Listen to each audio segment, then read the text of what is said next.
It's a pleasure to be talking again on the World Economic Forum. And as I've always felt, this is a great forum from where we can project our views about our economy and talk to the investors. So let me just say, first of all, that Pakistan had stabilized its economy and was heading in the right direction when COVID hit us. And just like every country got badly hit by COVID because this was something unprecedented. And it was unprecedented because of the lockdown. There's no precedence of an economy being locked down, completely shut, and the consequences of that shutdown. That's really what the world is coping with. So for us, it was not just a question of curtailing the virus, but it was also stopping our people dying from hunger. And we very quickly realized that when you lock down an economy, you have to take care of those people who are daily wagers, whose family depend on their earnings on a daily basis or a weekly basis. And if you lock the economy down, not only these people get affected, but secondly, those people, who are in the informal sector, like the labor in the Pakistan's labor, 80% is in the informal sector. So we have no record of them.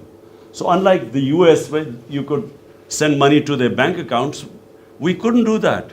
So we quickly realized that we could not impose a lockdown like the one imposed in Europe or in China.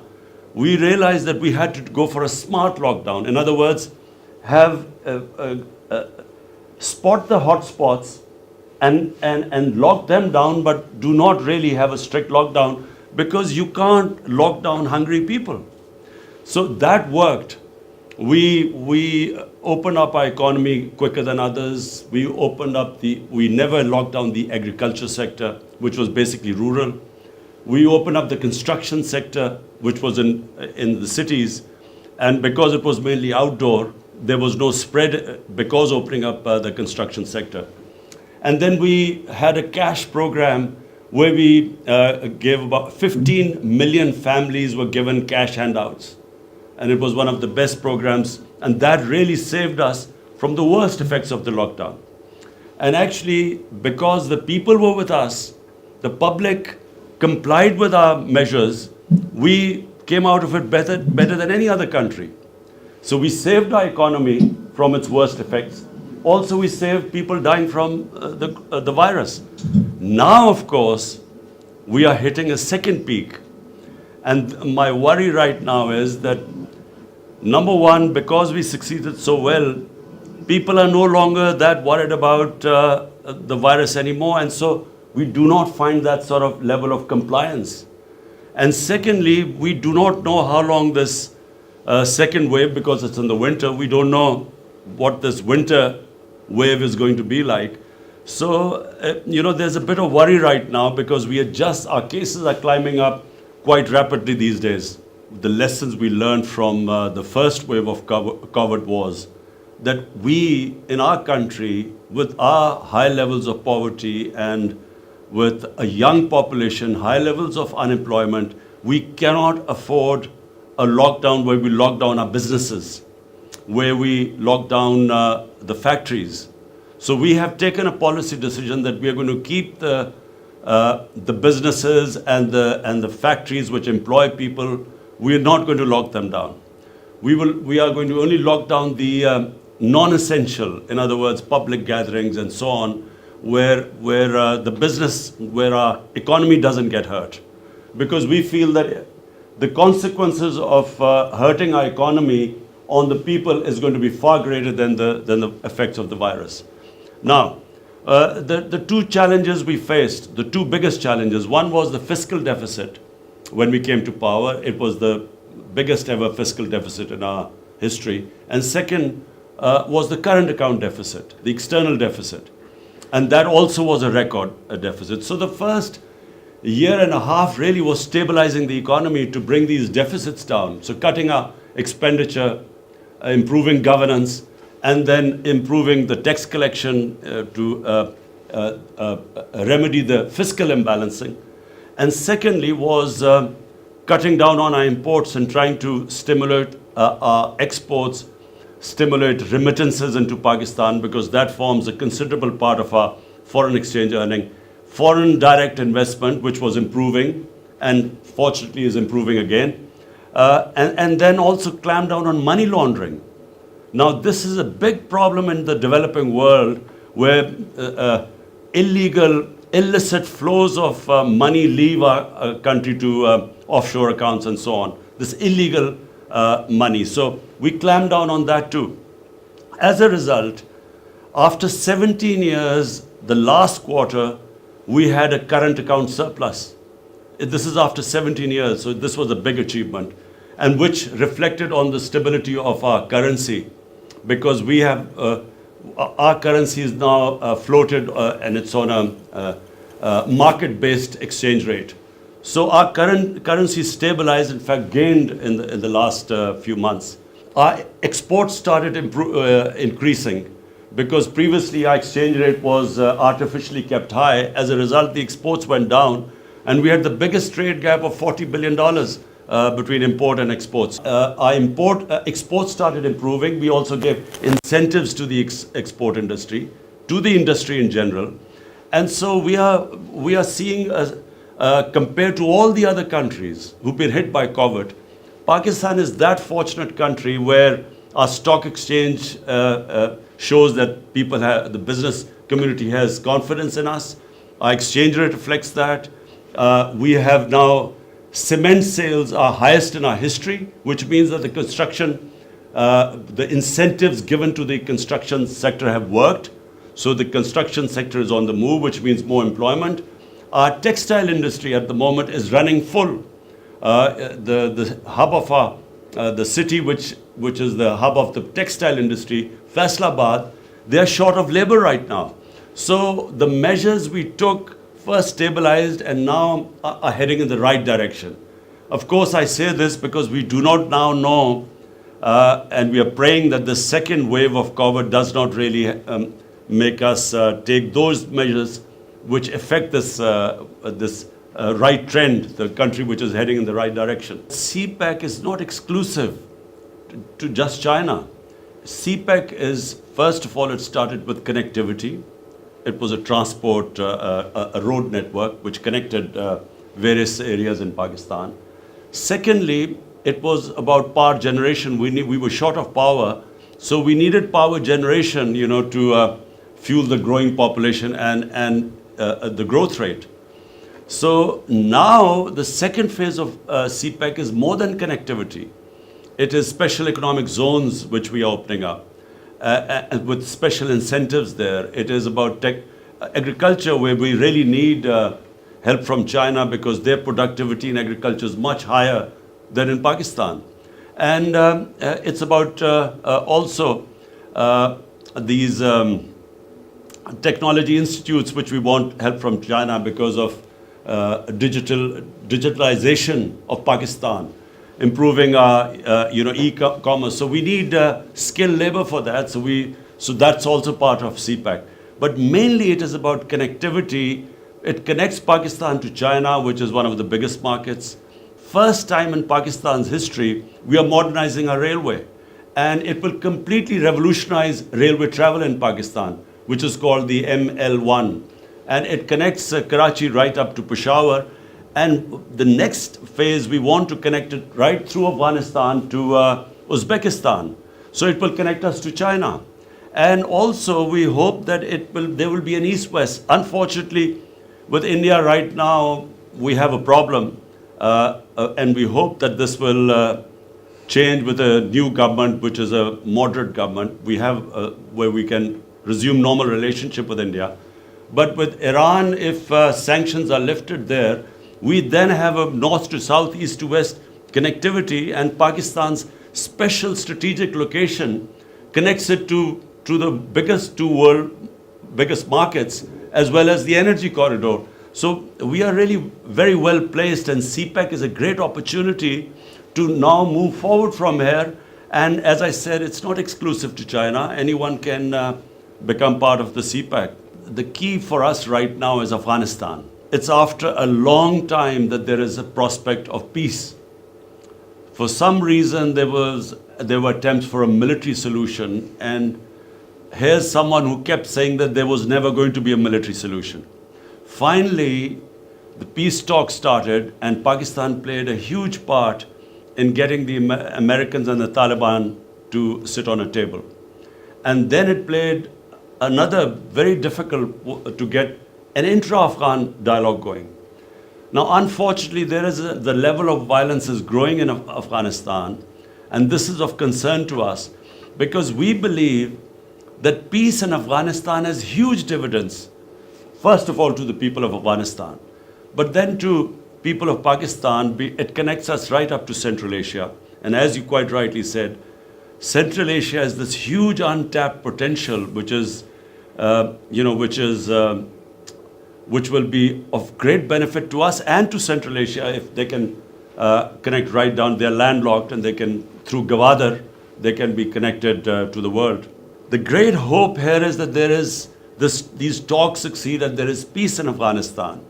And apart from anything else, the tribal belt of Pakistan, the strip of land adjoining Pakistan and Afghanistan, they were devastated by the war on terror.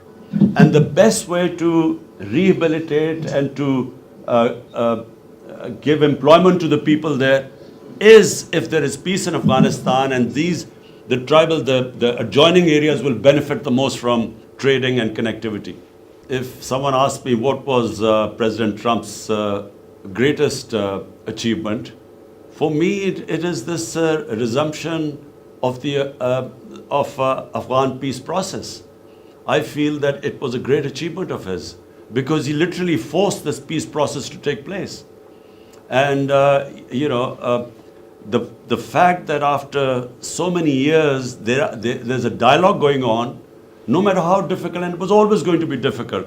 The longer the conflict, the harder it is to bridge that divide which that conflict creates. So I feel that President Trump did a great job here, and I'm convinced that President-elect Biden is not going to reverse this because there is no other solution. I mean, there is only one way forward. You can't have a conflict going on for 19 years and no result and expect that you keep doing the same thing over and over again and you expect a result in the next 19 years. So therefore, I think everyone will be trying to push this peace process. Let me just say one thing, that we see our government as a facilitator, to facilitate the private sector. We believe that, the government's job is not to actually come into business, except in certain crucial areas. But in this field, we really believe that it's the private sector that needs to be encouraged and facilitated. So the answer is yes, this is the future, public-private partnership. And the sectors you mentioned are extremely important: agriculture, governance system, because the efficiency in governance system comes with e-governance. And we have actually set ourselves deadline when we want all our government departments to be on e-government rather than the old paper-pushing departments. Pakistan's retail sale is almost around 125 to 130 billion dollars. It's a huge market, 220 million people, young population. And you mentioned groceries. This is something which really we have been working on in the past 4 or 5 months because of our food inflation. And we want somehow to encourage wholesale, or where the retail can get directly stuff from the farmers so that we can, the consumers can get low price groceries. And this has been a discussion going on within our government. But we would love you to give your point of view. And Dr. Hafiz, since he heads the committee which looks at food inflation on a weekly basis, he knows all about the efforts we are trying to make to somehow bring down the cost of vegetables and groceries. So we would really love you to give your input in this. We want 3 things. Number one, we want the actual farmers to get paid more, because at the moment they do not get paid much. The middleman gets most of the money. So the one who works hard, number one, we want him to get paid more. And secondly, we want the consumers to get a lower price. And thirdly, we would want our products to be graded. Problem is, this is, Pakistan has some of the best fruits and vegetables in the world. Problem is, because we don't grade them, we cannot market them, we can't export them as well. So, you have that expertise, so we would love to have that knowledge from you. This government would really encourage any automobile investors in this country and especially who can export from Pakistan. So who can, manufacture the automobiles here and then export. And we have given a series of incentives for them. And in fact, there has been a growth post-COVID. There has been a growth in the sales of motor cars in Pakistan. And secondly, we have also just come up with an electric vehicle policy. So that also we are encouraging right now, bearing in mind this government is very conscious of the environment and the global warming and climate change. We've taken various steps. And one of them is that we are now encouraging electric vehicles to be made in Pakistan. We have gained 28 paces in the ease of doing business. We've improved in 1 year. I can just say one thing, that in Pakistan, in 60s, we were a model for the developing world. Pakistan was industrializing quicker than any other country in Asia. And Pakistan was given example of success. Unfortunately, 70s, we went the other way. We became more a socialist country, and so profit making almost became a crime at one point, which is sadly what happened in those days of where there were two camps, capitalism and communism. So we went that way in 70s, and that choked our industrial development. This is the first government in Pakistan since 60s which has made it a point that we want to make profit making easy for people. So we want to do everything to make it easy for investors to make profit in Pakistan. And so as a result, we are trying to remove all the impediments that were in the way of profit making. So that means dealing with regulations, with red tape, all the problems we were stuck with. And so we are moving in that direction, and it is reflected now, and especially in our construction sector, because that's one sector where 30 industries are attached to it. So once that gets going, the other 30 industries all start moving up. And that is where it has taken us almost a year to remove all the impediments that were in the way of the construction sector. And that's what we are trying to do in the small and medium industry. This Pakistan, the current Pakistan of the 220s, is all about creating wealth by industrializing, by making it easy for industrialists, and then using that wealth to lift our people out of poverty. And it's actually a model which China followed. Our biggest problem right now in Pakistan has been very expensive energy. We unfortunately, the sort of power generation contracts we signed in the past, the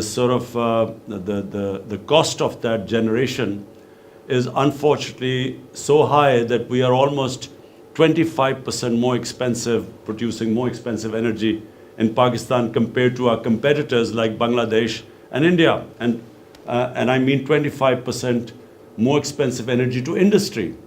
And therefore, it has actually impeded our industrialization, which means wealth creation, and which means our inability to sort of raise people out of poverty or even to pay our debts. So therefore, our biggest challenge has been now to provide affordable energy to our industry.